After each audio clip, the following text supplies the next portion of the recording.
श्री गणेशाय नमः. श्री सरस्वत्यै नमः. स जयति सिंधुर्वदनदेवो यत्पादपङ्कजस्मरणं वासरमणिरिव तमसां राशीं नाशयति विघ्नानां. प्रारंभीसी गजाननाचे स्मरण केले असता सूर्योदय होताच ज्याप्रमाणे तिमिर समूहांचा नाश होतो त्याप्रमाणे सर्व विघ्नांचा नाश होतो. तो सिंधुर्वदन देव उत्कर्ष पावत आहे. दैनिक पंचांग दिनांक 7 नोव्हेंबर 2025 वार शुक्रवार. शालिवान श्री शके 1947 संवत 2081 संवत्सर विश्वावसु संवत्सर. अयन दक्षिणायन. सौर ऋतू हेमंत ऋतू. चांद्र ऋतू शरद ऋतू. मास कार्तिक. पक्ष कृष्ण पक्ष. तिथी द्वितीया तिथी सकाळी 11:06 पर्यंत. नंतर तृतीया तिथी सुरू. नक्षत्र रोहिणी रात्र 24:34 पर्यंत. नंतर मृगशीर्ष नक्षत्र सुरू. योग परीघ रात्र 22:27 पर्यंत. नंतर शिवयोग सुरू. करण दिवाकरण गरज सकाळी 11:06 पर्यंत. नंतर वणिजकरण रात्र 21:17 पर्यंत. नंतर विष्टीकरण सुरू. सूर्योदय सकाळी 6:43 होईल. सूर्यास्त संध्याकाळी 18:02 होईल. सूर्य तूळ राशीत आहे. चंद्र वृषभ राशीत आहे. आज आकाशात राशीत असणारे ग्रहज्ञान. मेष राशीत कोणताही ग्रह नाही. वृषभ राशीत चंद्र 11 अंशावर. हर्ष वक्री 5 अंशावर. मिथुन राशीत कोणताही ग्रह नाही. कर्क राशीत गुरु 0 अंशावर. सिंह राशीत केतू 22 अंशावर वक्री. कर्क राशीत गुरु 0 अंशावर. सिंह राशीत कोणताही ग्रह. कन्या राशीत कोणताही ग्रह नाही. तुळ राशीत रवी 20 अंशावर. शुक्र 5 अंशावर. वृश्चिक राशीत मंगळ 7 अंशावर. बुध 12 अंशावर. धनु राशीत कोणताही ग्रह नाही. मकर राशीत प्लुटो 6 अंशावर. कुंभ राशीत राहू वक्री 22 अंशावर. मीन राशीत शनी वक्री 1 अंशावर. नेपच्यून वक्री 5 अंशावर. आज आकाशातील ग्रहांचे अंशात्मक प्रमुख योग.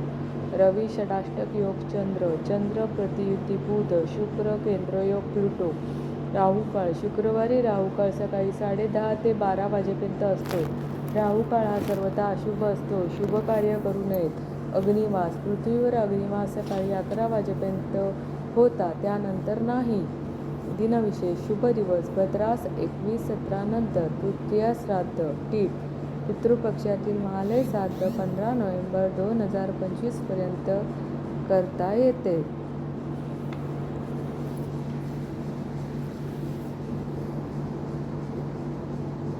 तिथीच्या श्रवणाने लक्ष्मी प्राप्त होते. वाराचे श्रवण केले असता आयुष्याची वृद्धी होते.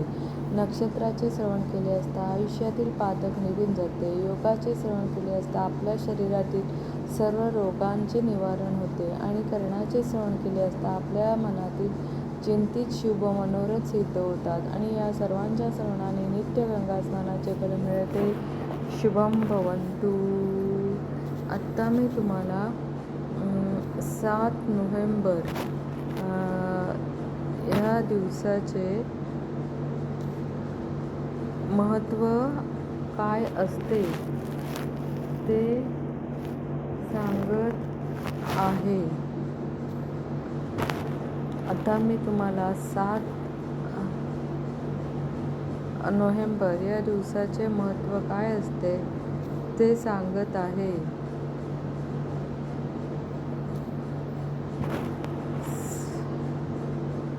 7 नोव्हेंबर.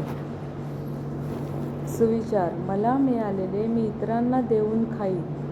त्यामुळे पोटातील भूक निम्मी राहील पण हृदयाची भूक शमलेली असेल. दिनविशेष. बिपिनचंद्र पाल यांचा जन्मदिन 1858. दिल्लीचा शेवटचा बादशाह बहादूर शाह जफर याचा स्मृतिदिन 1862. प्रसिद्ध भारतीय कृषीतज्ञ डॉक्टर पांडुरंग सदाशिव खानखोजे यांचा जन्मदिन 1884. भारतरत्न सी व्ही रामन यांचा जन्मदिन 1888. कवी केशवसुताचा स्मृतिदिन 1905. कथाकार य गो जोशी यांचा स्मृतिदिन 1963. ज्येष्ठ गायक पंडित जितेंद्र अभिषेकी यांचा स्मृतिदिन 1998. व्यक्तिविशेष.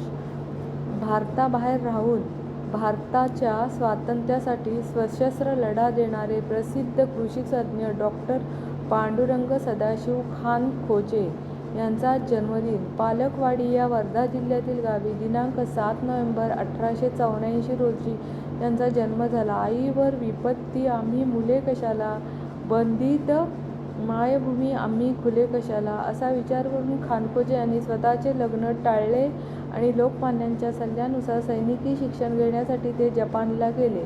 पुढे 1908 च्या सान फ्रान्सिस्को येथील भूकंपानंतर उद्भवलेल्या परिस्थितीत मजूर म्हणूनही त्यांनी काम केले. तेथे काम करत असतानाच कॅलिफोर्निया विद्यापीठातून त्यांनी शेतकी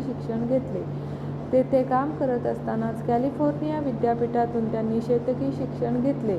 1913 मध्ये त्याच विषयात MSc मिळवली. त्याच दरम्यान इंडियन इंडिपेंडंट पार्टी या संस्थेची स्थापना केली. अमेरिकेत राहून भारतीय स्वातंत्र्यासाठी सशस्त्र क्रांतीचा प्रयत्न केला. याच कारणासाठी पहिल्या महायुद्धाच्या काळात ते पश्चिम आशियात आले.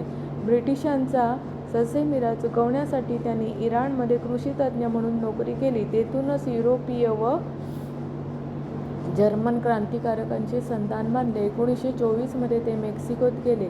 तेथे केलेल्या शेतीविषयक संशोधनामुळे त्यांना नॅशनल अकॅडमी ऑफ सायन्स तर्फे गौरविण्यात आले.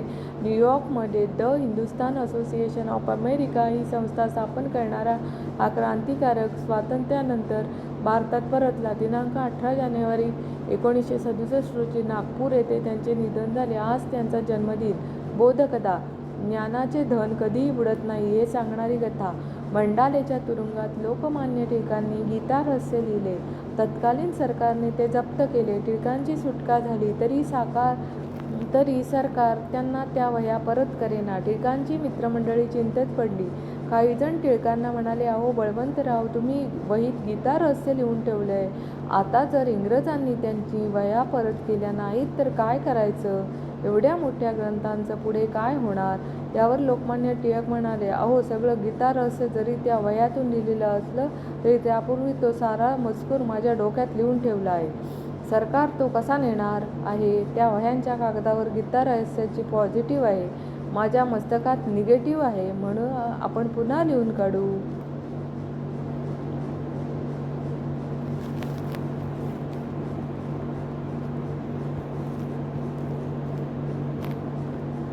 तात्पर्य: ज्ञान अमर असते, त्याचा नाश होऊ शकत नाही. चिंतन: खरे म्हणजे कुठलेही दुःख त्या त्या वेळी अन्यायच वाटते म्हणूनच वाढते, पण दुःखाला ज्ञानाचे औषध दिले म्हणजे दुःख संपते. प्रत्येक दुःख मागल्या दुःखाचा हिशोब मिटवण्यासाठी येते किंवा पुढच्या सुखाचा विचार म्हणून येते. फक्त आपण अहंकारामुळे सुखाची कारणे शोधत नाही आणि दुःखाचा दोष मात्र कुठल्याही कारणावर लादून छाती पिटत असतो. स्वामी विज्ञानानंद. शुभम भवन्तु. वंदे मातरम.